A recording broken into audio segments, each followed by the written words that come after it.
మీరు వివరణ ఇవ్వాల్సినటువంటి అవసరం ఉంది.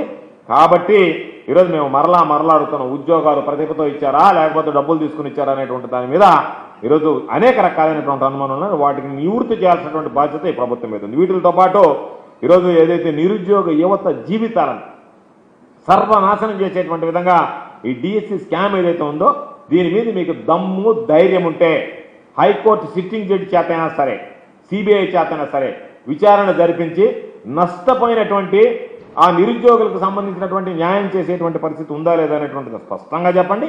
దానితో పాటు వీటన్నిటికీ కారణమై ఎక్కడ సమాధానం లేకుండా ఈరోజు మేము ఇచ్చేటువంటి ఆరోపణలు కాకుండా ఆధారాలతో సహా ఇచ్చేటువంటి వాటిల్లో మీరు దీనికి బాధ్యత వహించి నారా లోకేష్ అనేటువంటి ఎవరైతే విద్యాశాఖ మంత్రిగా ఉన్నాడో వెంటనే ఆయన రాజీనామా చేయాలని డిమాండ్ చేస్తున్నాం.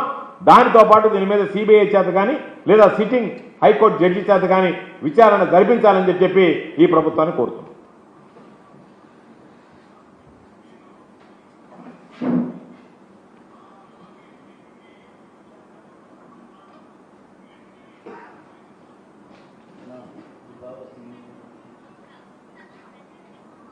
అయిపోయిందా?